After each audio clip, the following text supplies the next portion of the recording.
इस वीडियो में आपको अर्थशास्त्र का एक तैयार प्रोजेक्ट दिखाया गया है। इससे पहले के वीडियो में आपने देखा था कि किस तरह से प्रोजेक्ट को बनाया जाता है।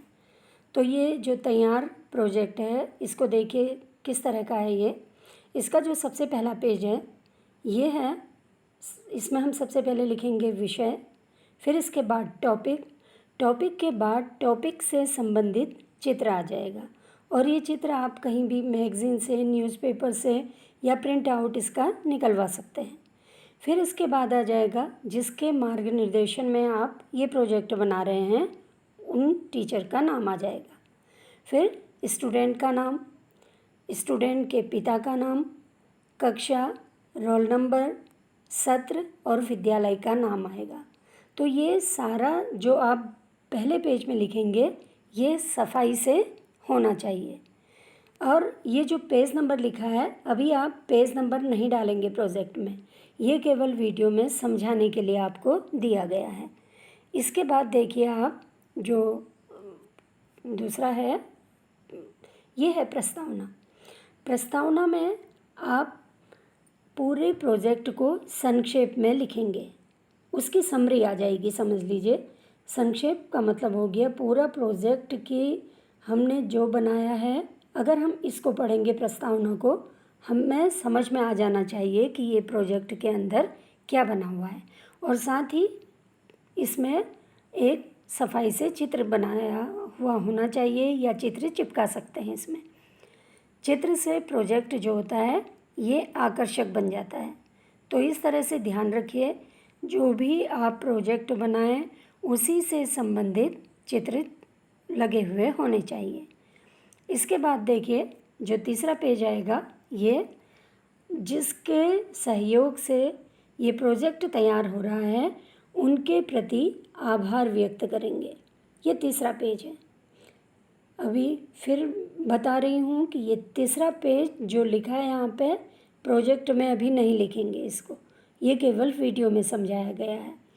अब ये पूरा इस तरह से हम लिखेंगे, किसके मार्गनिर्देशन में ये प्रोजेक्ट कार्य कर रहे हैं उनके प्रति आभार व्यक्त कर सकते हैं, और साथ ही जिनसे सहयोग मिला है, उन जिनका योगदान है इस प्रोजेक्ट को बनाने में, उनका आभार व्यक्त कर सकते हैं। और यहाँ पर स्टूडेंट का नाम आ जाएगा। इसके बाद देखिए अगला जो पेज आएगा ये टॉपिक आ जाएगा इसका। जैसे इसमें जो टॉपिक है तैयार प्रोजेक्ट का, ये है गांव में रोजगार के साधन, और साथ ही उससे संबंधित सफाई से एक चित्र यहाँ पे लगा हुआ होना चाहिए। इसके बाद देखिए जो अगला पेज आएगा ये इंडेक्स हो गया। ये एक तरह से प्रोजेक्ट की शुरुआत का 5वां पेज है। इंडेक्स में सबसे पहला आ जाएगा क्रम संख्या, यहाँ पे आ जाएगा जो टॉपिक है उसके सब टॉपिक या उप शीर्षक आ जाएंगे, और यहाँ पर पेज नंबर आ जाएगा। अब जैसे ये क्रम संख्या 1 है, परिचय आ जाएगा, ये जो प्रोजेक्ट बनाया है उसका, ये पेज नंबर आ जाएंगे। इसी तरह से दूसरा जो क्रम संख्या है इसका उप शीर्षक आ जाएगा, और साथ ही ये पेज नंबर आ गया। अब ये 3 पेज में बना है, 2, 3, 4। तो इस तरह से अगला जो सब टॉपिक आएगा उप शीर्षक, ये 5वें पेज से शुरू होगा, पेज नंबरिंग। तो इस तरह से ये विषय सूची बनाई जाएगी। विषय सूची से हमें स्पष्ट हो जाता है कि ये प्रोजेक्ट का जो सब टॉपिक है, उप शीर्षक है, ये किस पेज में है। तो ये इसका 5वां पेज है। लेकिन अब हम प्रोजेक्ट की असली शुरुआत कर रहे हैं। ये एक तरह से इंट्रोडक्शन था प्रोजेक्ट का। इसके बाद प्रोजेक्ट जो बनाया जाएगा वहाँ पर पेज में नंबरिंग शुरू होगी। यहाँ तक कोई नंबरिंग शुरू नहीं होगी, इंडेक्स के बाद पेज में नंबरिंग शुरू हो जाएगी। इसके बाद देखिए जो पेज नंबर आएगा वो आ गया, जो भी प्रोजेक्ट बन रहा है उसका परिचय आ जाएगा। तो जैसे इसका जो तैयार प्रोजेक्ट है इसका शीर्षक था गांव में रोजगार के साधन। तो यहाँ पे हम एक तरह से इसका परिचय लिख देंगे कि गांव की अधिकांश जनसंख्या खेती से जुड़े हुए रोजगार में लगी हुई है, चाहे वो प्रत्यक्ष रूप से कर रहे हैं या अप्रत्यक्ष रूप से कर रहे हैं। अब एक चीज़ ध्यान दीजिए, नंबरिंग यहाँ से शुरू हुई है, 1 नंबर यहाँ से शुरू हुआ है। प्रोजेक्ट जब बनाएंगे तो पहला नंबर इसके परिचय से शुरू हो जाएगा। तो इस तरह से सबसे पहला पेज इसका परिचय आ गया। और ध्यान रखिए, परिचय में इससे संबंधित चित्र अवश्य लगा होना चाहिए, प्रोजेक्ट से संबंधित चित्र। इसके बाद ये आ गया गांव में कृषि पर निर्भरता, जो इसका सब टॉपिक था। और इसमें एक चीज़ देखिए, जब भी अर्थशास्त्र में प्रोजेक्ट बनाया जाता है, ग्राफ या आंकड़े हो तो उससे प्रोजेक्ट समझने में आसानी होती है। और प्रोजेक्ट जो होता है, ये कोई भी व्यक्ति कम समय में अच्छी तरह से उसको समझ सकता है और ज़्यादा नॉलेज उसकी प्राप्त कर सकता है। इसके बाद जो अगला पेज आएगा, तीसरा पेज, अब ये आ जाएगा, भारत की आबादी कृषि पर प्रत्यक्ष या परोक्ष रूप से निर्भर है और कृषि के सहायक उद्योग धंधे जो हैं ये इसमें आ जाएंगे और साथ ही इससे संबंधित चित्र आ जाएगा।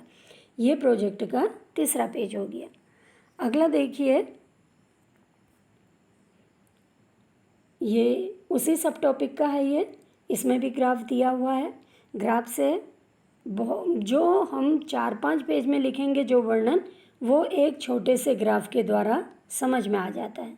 तो इसलिए ग्राफ या आंकड़ों का होना अर्थशास्त्र के प्रोजेक्ट में एक तरह से ज़रूरी हो जाता है।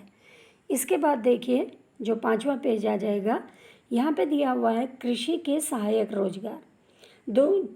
तो जो कृषि के सहायक रोजगार हैं वो दिए हुए हैं यहाँ पे और उससे संबंधित चित्र दिया हुआ है। अगला जो पेज है ये आ जाएगा, इसी में कौन से कृषि से संबंधित सहायक जो रोजगार हैं, जैसे यहाँ पे कपड़ा उद्योग है, कपड़ा उद्योग के लिए कॉटन की ज़रूरत होती है, तो ये भी एक तरह से कृषि से जुड़ा हुआ है। तो ये जो है सहायक उद्योग में आ जाएगा। इसके बाद है गांवों में रोजगार का प्रतिशत।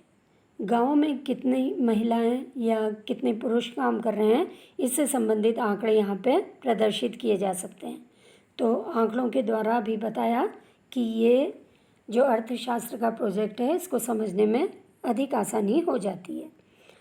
अगला देखिए, ये यहाँ पे दिया है, आर्थिक रूप से 80% महिलाएँ कृषि के क्षेत्र में कार्य कर रही हैं और उसी से संबंधित चित्र यहाँ पे दिखाई दे रहा है।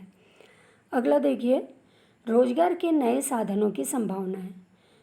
गांव में पुरानी तकनीक से खेती होती है, नई टेक्नोलॉजी को अपनाने में समय लगता है, तो धीरे धीरे जो युवा वर्ग है वो नई तरह की टेक्निक को इस्तेमाल कर रहा है। तो रोजगार के नए साधनों की संभावना बहुत अधिक है यहाँ पे। और चित्र अगर आपको मिल रहा है तो ठीक है, प्रिंट आउट निकलवा सकते हैं या खुद भी बना सकते हैं। अगला देखिए, इसी से संबंधित है, जैसे ये आलू आधारित कृषि उद्योग लगाने से गांव के बहुत से लोगों को रोजगार प्राप्त हो जाएगा और उसी से संबंधित यहाँ पे चित्र लगाया हुआ है। और चित्र जब भी आप चिपकाएंगे ये सफाई से लगा हुआ होना चाहिए और कटिंग इसकी सफाई से होनी चाहिए। इसके बाद है आधुनिक नर्सरी की स्थापना। ये भी एक तरह से सहायक उद्योग है। आधुनिक नर्सरी के द्वारा क्या हो सकता है, ये पौध तैयार की जाती है और पौध को खेतों में लगाया जाता है या वितरित किया जाता है, जिससे ज़्यादा से ज़्यादा लोग ये वृक्षारोपण कर सकें या सब्जियों की नर्सरी तैयार कर सकें, इसलिए ये किया जाता है। अगला देखिए, अगला पेज है, ये जैट्रोपा की खेती कर सकते हैं। ये भी एक तरह से सहायक उद्योग हो गया। जैट्रोपा जो है ये आप लोगों ने नाम सुना भी होगा। ये एक तरह से ईंधन का जो पेट्रोलियम है इसका एक विकल्प है और इसका सबसे बड़ा फ़ायदा ये है कि इससे पॉल्यूशन नहीं होता है।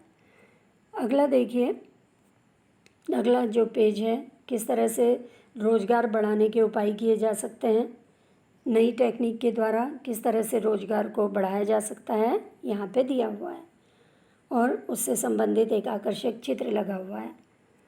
अगला जो पेज है ये है ये गुलाब की खेती की जा सकती है पहाड़ों पर भी और प्लेन इलाके पर भी।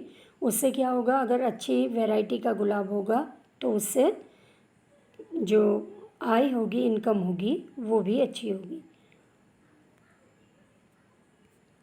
आगे देखिए, इसमें भी यही चीज़ दिखा रखी है। मेन जो है ये चित्र है और उससे संबंधित जो वर्णन किया है ये संक्षेप में और पूरा वर्णन आ जाना चाहिए। यहाँ पे संक्षेप में पूरी चीज़ बता देनी चाहिए। हमें निबंध नहीं लिखना है, यहाँ पे प्रोजेक्ट बनाना है, इसलिए कम लिखकर ज़्यादा समझाना है, समझ लीजिए प्रोजेक्ट को। और साथ ही हमें क्या करना है, आंकड़े देने हैं, ग्राफ बनाना है और आकर्षक चित्र इसमें लगाने हैं।